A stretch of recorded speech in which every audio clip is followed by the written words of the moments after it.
Oi pessoal, bora para mais um dia de Lendo a Bíblia em um ano! Hoje nós iremos ler do capítulo 29 ao capítulo 32, então já pega a sua Bíblia, seu plano de leitura e bora! Mas primeiro vamos orar.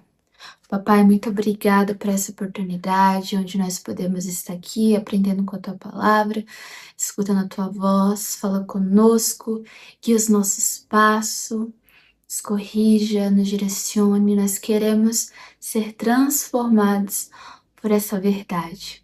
É isso que eu te peço. Amém. Capítulo 29. Ai de Ariel. Ariel é a cidade onde acampou Davi. Acrescentem um ano a outro e deixem seguir o seu ciclo de festas. Mas eu sitiarei Ariel, que vai chorar e lamentar-se, e para mim será como uma fornalha de altar. Acamparei ao seu redor, eu a cercarei de torres e instalarei contra você minhas obras de cerco. Lançada ao chão, de lá você falará. Do pó virão em murmúrio as suas palavras. Fantasmagórica subirá sua voz da terra. Um sussurro vindo do pó será sua voz. Mas os seus muitos inimigos se tornarão como pó fino, as hordas cruéis como palha levada pelo vento. Repentinamente, no instante, o Senhor dos Exércitos virá com trovões e terremoto e estrondoso ruído, com tempestade e furacão e chamas de um fogo devorador.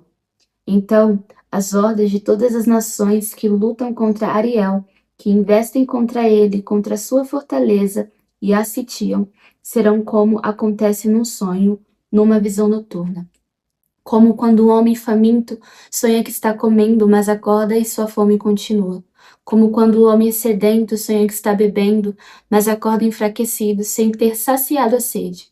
Assim será com as hordas de todas as nações que lutam contra o Monte Sião. Pasmem e fiquem atônitos. Seguem-se a si mesmo e continuem cegos. Estão bêbados, porém não de vinho. Cambaleiam, mas não pela bebida fermentada. O Senhor trouxe sobre vocês um sono profundo. Fechou os olhos de vocês, que são os profetas. Cobriu a cabeça de vocês, que são os videntes. Para vocês, toda esta visão não passa de palavras seladas no livro. E se vocês derem o livro a alguém que saiba ler e lhe disserem, leia, por favor, ele responderá, não posso, está lacrado. Ou se vocês derem o livro a alguém que não saiba ler e lhe disserem, leia, por favor, ele responderá, não sei ler. O Senhor diz, esse povo se aproxima de mim com a boca e me honra com os lábios, mas o seu coração está longe de mim. A adoração que me prestam é feita só de regras ensinadas por homens. Por isso, uma vez mais deixarei atônitos esse povo com maravilha e mais maravilha. A sabedoria dos sábios perecerá, a inteligência dos inteligentes se desvanecerá. Ai daqueles que descem às profundezas para esconder seus planos do Senhor, que agem nas trevas e pensam, quem é que nos vê? Quem ficará sabendo? Vocês viram as coisas pelo avesso, como se fosse impossível imaginar que o oleiro é igual ao barro. Acaso o objeto formado pode dizer àquele que o formou, ele não me fez? E o vaso poderá dizer do oleiro, ele nada sabe? Acaso o Líbano não será logo transformado em campo fértil e não se pensará que o campo fértil é uma floresta? Naquele dia, os surdos ouvirão as palavras do livro, e não mais em trevas e escuridão os olhos dos cegos tornarão a ver. Mais uma vez, os humildes se alegrarão no Senhor, e os necessitados exultarão no Santo de Israel. Será o fim do cruel. O zombador desaparecerá e todos os seus olhos inclinados para o mal serão eliminados, os quais, com uma palavra, tornam réu o inocente no tribunal, trapaceiam contra o defensor e com testemunho falso impedem que se faça justiça ao inocente. Por isso, o Senhor, que redimiu Abraão, diz à descendência de Jacó, Jacó não será mais humilhado, e o seu rosto não tornará a empalidecer. Quando ele vir em seu meio, os seus filhos, a obra de minhas mãos, proclamará o meu santo nome. Reconhecerá a santidade do santo de Jacó, e no temor do Deus de Israel permanecerá. Os desorientados do espírito obterão entendimento, e os queixosos aceitarão instrução. Capítulo 30. Ai dos filhos obstinados, declara o Senhor, que executam planos que não são meus, fazem acordos sem minha aprovação, para juntar pecado sobre pecado, que descem ao Egito sem me consultar para buscar proteção no poder do faraó e refúgio na sombra do Egito.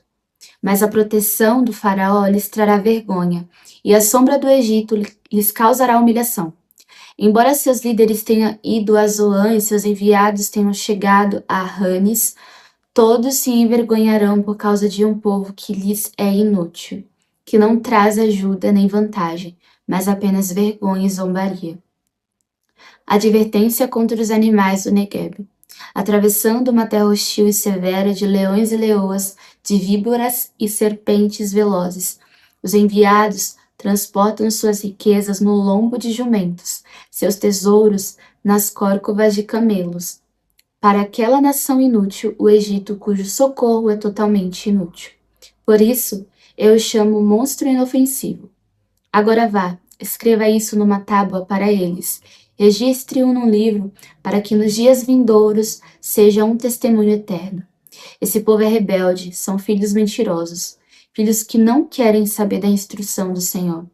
Eles dizem aos videntes: não tenham mais visões, e aos profetas: não nos revelem o que é certo. Falem-nos coisas agradáveis, profetizem ilusões. Deixem esse caminho, abandonem essa vereda e parem de confrontar-nos com o Santo de Israel. Por isso, diz o Santo de Israel: como vocês rejeitaram esta mensagem, apelaram para a opressão e confiaram nos perversos, este pecado será para vocês como um muro alto, rachado e torto, que de repente desaba, inesperadamente. Ele o fará em pedaços como um vaso de barro, tão esmigalhado que entre os seus pedaços não se achará um caco que sirva para pegar brasas de uma lareira ou para tirar água da cisterna. Diz o soberano Senhor, o Santo de Israel: no arrependimento e no descanso está a salvação de vocês. Na quietude e na confiança está o seu vigor. Mas vocês não quiseram. Vocês disseram: não, nós vamos fugir a cavalo. E fugiram. Vocês disseram: cavalgaremos cavalos velozes. Velozes serão os seus perseguidores. 1000 fugirão diante da ameaça de 1. Diante da ameaça de 5, todos vocês fugirão, até que vocês sejam deixados como um mastro no alto de um monte, como uma bandeira numa colina. Contudo, o Senhor espera o momento de ser bondoso com vocês. Ele ainda se levantará para mostrar-lhes compaixão. Pois o Senhor é Deus de justiça. Como são felizes todos os que nele esperam. Ó povo de Sião, que mora em Jerusalém, você não vai chorar mais. Como ele será bondoso quando você clamar por socorro. Assim que ele ouvir, responderá a você. Embora o Senhor dê o pão da adversidade e a água da aflição a você, o seu mestre não se esconderá mais. Com seus próprios olhos você o verá. Quer você se volte para a direita, quer para a esquerda. Uma voz nas suas costas dirá a você: este é o caminho, siga-o. Então você tratará como impuras as suas imagens revestidas de prata e os seus ídolos recobertos de ouro. Você os jogará fora como um trapo imundo e lhes dirá: fora. Ele também mandará a você chuva para a semente que você semear, e a terra dará alimento rico e farto. Naquele dia, o seu gado pastará em grandes prados. Os bois e os jumentos que lavram o solo comerão forragem e sal espalhados com forcado e pá. No dia do grande massacre, quando caírem as torres, regatos de água fluirão sobre todo o monte elevado e sobre toda a colina altaneira. A luz da lua brilhará como o sol, e a luz do sol será 7 vezes mais brilhante, como a luz de 7 dias completos, quando o Senhor cuidar das contusões do seu povo e curar as feridas que lhe causou. Vejam, de longe vem o nome do Senhor, com sua ira em chamas e densas nuvens de fumaça. Seus lábios estão cheios de ira, e sua língua é fogo consumidor. Seu sopro é como uma torrente impetuosa que sobe até o pescoço. Ele faz sacudir as nações. na peneira da destruição. Ele coloca na boca dos povos um freio que os desencaminha, e vocês cantarão como em noite de festa sagrada. Seus corações se regozijarão como quando se vai ao som da flauta, ao monte do Senhor, a rocha de Israel. O Senhor fará que os homens ouçam sua voz majestosa e os levará a ver seu braço descendo com ira impetuosa e fogo consumidor, com aguaceiro, tempestades de raios e saraiva. A voz do Senhor despedaçará a Síria, com seu cetro a ferirá. Cada pancada que com a vara o Senhor desferir para castigar será dada ao som de tamborins e harpa. Enquanto a estiver combatendo com os golpes do seu braço, Tofete está pronta já faz tempo. Foi preparada para o rei. Sua fogueira é funda e larga, com muita lenha e muito fogo. O sopro do Senhor, como uma torrente de enxofre ardente, a incendeia. Capítulo 31. Ai dos que descem ao Egito em busca de ajuda, que contam com cavalos. Eles confiam na multidão dos seus carros e na grande força dos seus cavaleiros, mas não olham para o Santo de Israel, nem buscam a ajuda que vem do Senhor. Contudo, ele é também sábio e pode trazer a desgraça. Ele não volta atrás em suas palavras. Ele se levantará contra a casa dos perversos, contra quem ajuda os maus. Mas os egípcios são homens, não Deus. Seus cavalos são carne, não espírito. Quando o Senhor estender a mão, aquele que ajuda tropeçará, aquele que é ajudado cairá. Ambos perecerão juntos. Assim me diz o Senhor.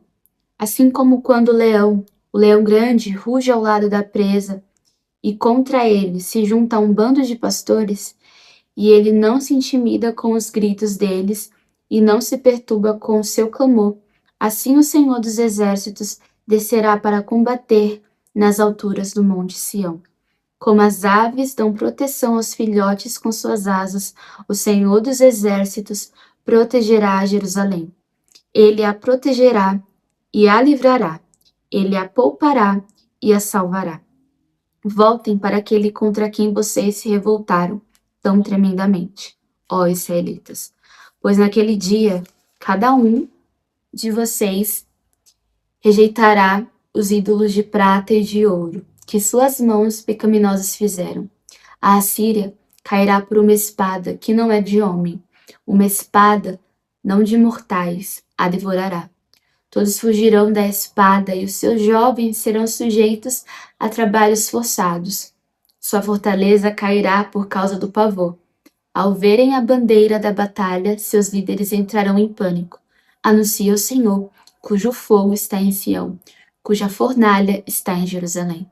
Capítulo 32. Vejam, um rei reinará com retidão, e príncipes governarão com justiça. Cada homem será como esconderijo contra o vento e um abrigo contra a tempestade, como correntes de água numa terra seca e como a sombra de uma grande rocha no deserto. Então os olhos dos que veem não mais estarão fechados, e os ouvidos dos que ouvem escutarão. A mente do precipitado saberá julgar, e a língua gaguejante falará com facilidade e clareza. O tolo já não será chamado nobre, e o homem sem caráter não será tido em alta estima, pois o insensato fala com insensatez e só pensa no mal. Ele pratica a maldade e espalha mentiras sobre o Senhor. Deixa o faminto sem nada e priva de água o sedento. As artimanhas do homem sem caráter são perversas. Ele inventa planos maldosos para destruir com mentiras o pobre, mesmo quando a súplica deste é justa. Mas o homem nobre faz planos nobres, e graças aos seus feitos nobres permanece firme. Vocês, mulheres tão sossegadas, levantem-se e escutem-me. Vocês, filhas que se sentem seguras, ouçam o que eu vou dizer a vocês. Daqui a pouco mais de um ano, vocês, que se sentem seguras, ficarão apavoradas. A colheita de uvas falhará, e a colheita de frutas não virá. Tremam vocês, mulheres tranquilas, estremeçam vocês, que se sentem seguras. Arranquem suas vestes e vistam roupas de lamento. Batam no peito e chorem pelos campos agradáveis, pelas videiras frutíferas e pela terra do meu povo, terra infestada de espinhos e roseiras bravas. Sim, planteiem por todas as casas cheias de júbilo, e por esta cidade exultante. A fortaleza será abandonada, a cidade barulhenta ficará deserta. A cidadela e a torre da sentinela se tornarão covis, uma delícia para os jumentos, uma pastagem para os rebanhos. Até que sobre nós o Espírito seja derramado do alto, e o deserto se transforme em campo fértil, e o campo fértil pareça uma floresta. A justiça habitará no deserto, e a retidão viverá no campo fértil. O fruto da justiça será paz, o resultado da justiça será tranquilidade e confiança para sempre. O meu povo viverá em locais pacíficos, em casas seguras, em tranquilos lugares de descanso. Mesmo que a saraiva arrase a floresta e a cidade seja nivelada ao pó, como vocês serão felizes, semeando perto das águas e deixando soltos os bois e os jumentos. Agora vamos orar. Papai, muito obrigada por essa palavra. Nesse momento, eu oro para que a nossa confiança não esteja em homens, em posições, em cargos, em trabalho, em uma vida social, financeira, que a nossa esperança, a nossa confiança não esteja em relacionamentos, esteja somente no Senhor, porque somente o Senhor sabe o que é melhor para nós, apenas o Senhor é o lugar mais seguro, o Senhor é o único lugar seguro da terra, do mundo. Então que nós possamos descansar e confiar na tua soberania, em quem o Senhor és. Obrigado por essa palavra. Continue ministrando nos nossos corações. É isso que eu te peço. Amém. Bom, agora você já sabe, não tem que meditar sobre tudo que nós lemos hoje. Te vejo amanhã. Beijo e tchau!